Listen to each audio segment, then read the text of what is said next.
എല്ലാവർക്കും നമസ്കാരം. എല്ലാവരും സുഖമായിരിക്കുന്നു എന്ന് കരുതുന്നു. ഈ കർക്കിടക മാസത്തിൽ നമ്മുടെ ദേഹ സംരക്ഷണത്തിനും അതുപോലെ ആരോഗ്യപുഷ്ടിക്കും നമ്മൾ കഴിക്കേണ്ട വളരെ ഉത്തമമായിട്ടുള്ള ഒരു പാനീയമാണ്. വളരെ എളുപ്പത്തിൽ തയ്യാറാക്കിയെടുക്കുക കേട്ടോ. ഒരുപാട് ചേരുവകളൊന്നും ഇതിനകത്ത് നമ്മൾ ചേർക്കുന്നില്ല. അപ്പോൾ കർക്കിടകം സ്പെഷ്യലായിട്ട് നമ്മൾ തയ്യാറാക്കിയെടുത്ത രണ്ടാമത്തെ റെസിപ്പിയാണിത്. വീഡിയോ എല്ലാവരും ഒന്ന് കണ്ടു നോക്കൂ. അപ്പോൾ ദാ തയ്യാറാക്കാൻ വേണ്ടിയിട്ട് ഞാൻ എടുത്തു വെച്ചിരിക്കുന്നത് ഉലുവയാണ്. അപ്പോൾ ദാ ഈ ഒരു അളവിലാണ് നമ്മൾ തയ്യാറാക്കിയെടുക്കുന്നത്. ഇതൊന്ന് കുതിർത്ത് വയ്ക്കണം. അപ്പോൾ നിങ്ങൾക്ക് എത്രയാണ് വേണ്ടതെന്ന് വെച്ചാൽ അതനുസരിച്ച് വേണം ഈ ഉലുവയുടെ അളവെടുക്കാനായിട്ട്. ഇതിപ്പോൾ ഞാൻ കുതിർക്കാനായിട്ട് രാത്രി കിടക്കുന്നതിന് മുൻപ് വെള്ളം ഒഴിച്ചു വെച്ചതാണ്. അപ്പോൾ ദാ നന്നായിട്ട് കുതിർന്ന് കിട്ടിയിട്ടുണ്ട്. ഇനി ഇത് നമുക്ക് പെട്ടെന്ന് കുതിർന്ന് കിട്ടണമെന്നുണ്ടെങ്കിൽ ഉലുവ എടുത്തിട്ട് അതിനകത്തേക്ക് കുറച്ച് ചൂടുവെള്ളം ഒഴിച്ചു വെച്ചാൽ മതി. 3 മണിക്കൂർ കൊണ്ട് അത് കുതിർന്ന് കിട്ടും. ഇത് നമ്മൾ തയ്യാറാക്കി കഴിക്കുമ്പം ഒരേ സമയത്ത് കഴിക്കാനായിട്ടൊന്ന് ശ്രദ്ധിക്കുക. അതുപോലെ തന്നെ 3 ദിവസം തുടർച്ചയായിട്ട് കഴിക്കാനും എല്ലാവരും ഒന്ന് ശ്രദ്ധിക്കണം കേട്ടോ. എങ്കിലാണ് ഇതിൽ നിന്ന് നമുക്ക് ഗുണം കിട്ടുകയുള്ളൂ. അപ്പോൾ ഇത് നന്നായിട്ട് നമ്മുടെ ഉലുവ കുതിർന്ന് കിട്ടിയിട്ടുണ്ട്. ഉലുവയുടെ ഗുണങ്ങളെക്കുറിച്ചിട്ട് ഞാൻ പ്രത്യേകിച്ച് പറയേണ്ട ആവശ്യമില്ല, എല്ലാവർക്കും അറിയാവുന്ന കാര്യമാണ്. പിന്നെ കർക്കിടക മാസത്തിൽ ഒരുവിധം എല്ലാവരും തന്നെ എന്തെങ്കിലുമൊക്കെ തരത്തിലുള്ള ഔഷധ പാനീയങ്ങളായിട്ടും അതുപോലെ തന്നെ ഔഷധ കഞ്ഞിയായിട്ടൊക്കെ സേവിക്കാറുണ്ടല്ലേ. അപ്പോൾ ഇതുപോലെ ട്രൈ ചെയ്ത് നോക്കാത്തവർ ഒന്ന് തയ്യാറാക്കി നോക്കൂ. വളരെ ഔഷധ ഗുണമുള്ളൊരു പാനീയമാണിത്. അപ്പോൾ നമുക്കത് തയ്യാറാക്കിയെടുക്കാം. അപ്പോൾ അത് ഞാൻ സ്റ്റവ് ഓൺ ചെയ്തിട്ട് ഒരു പാത്രം വെച്ച് കൊടുത്തിട്ടുണ്ട്. എന്നിട്ട് കുറച്ച് ശർക്കര ചേർത്ത് കൊടുത്തിട്ടുണ്ട്. നമുക്ക് ഈ ശർക്കര ഒന്ന് ഉരുക്കിയെടുക്കണം. അപ്പോൾ അതിനാവശ്യമായിട്ടുള്ള വെള്ളം ചേർത്ത് കൊടുത്തിട്ടുണ്ട്. അപ്പോൾ നമ്മൾ തയ്യാറാക്കിയെടുക്കുന്നത് കുറച്ച് മധുരമൊക്കെ ചേർത്തിട്ടാണ്. ഇനി മധുരം ഇല്ലാതെ നമുക്കിത് തയ്യാറാക്കിയെടുക്കാം കേട്ടോ. ഇതിപ്പോൾ നന്നായിട്ട് ഉരുക്കി വന്നിട്ടുണ്ട്. കുറച്ച് ലൂസായിട്ടാണ് ഞാൻ എടുക്കുന്നത്. അതിനുശേഷം നമ്മളിതൊന്ന് അരിച്ചെടുക്കുക. അപ്പോൾ ഞാൻ അരിച്ചെടുത്തിട്ടുണ്ട്.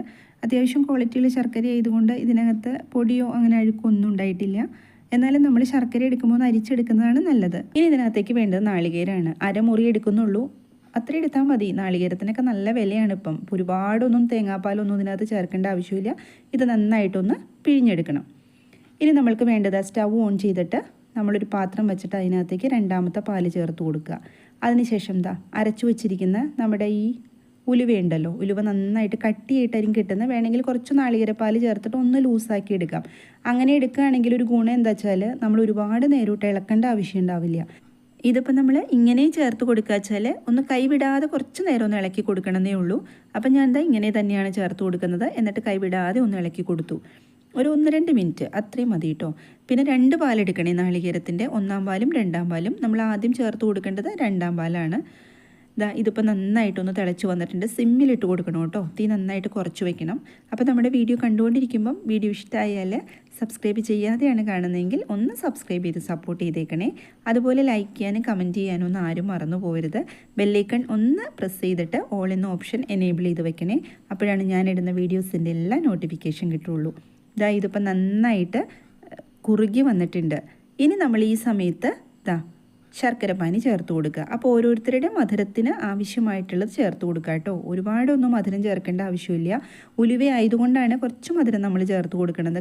നമ്മളിതിനകത്തേക്ക് നാളികേരപ്പാൽ ചേർത്തത് കൊണ്ട് കയ്പ്പ് രസമൊന്നും ഉണ്ടാവില്ല കേട്ടോ. കാരണം ഉലുവ ആയതുകൊണ്ട് ചിലർക്ക് സംശയം ഉണ്ടാവും കയ്ക്കുമെന്ന്. പക്ഷെ കയ്പ്പൊന്നും ഉണ്ടാവില്ല.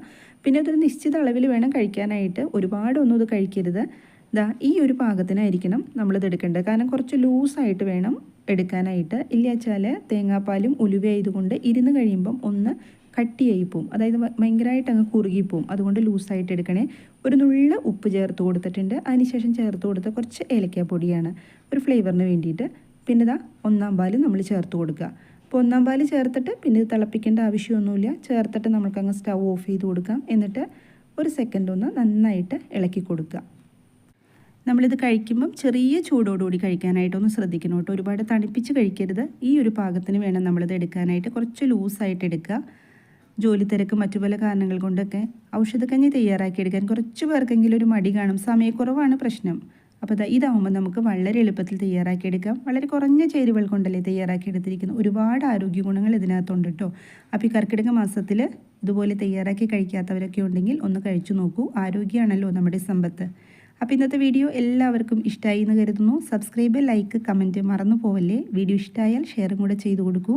മറ്റൊരു വീഡിയോയിൽ കാണാം. എല്ലാവരും സന്തോഷമായിട്ടിരിക്കുക. താങ്ക്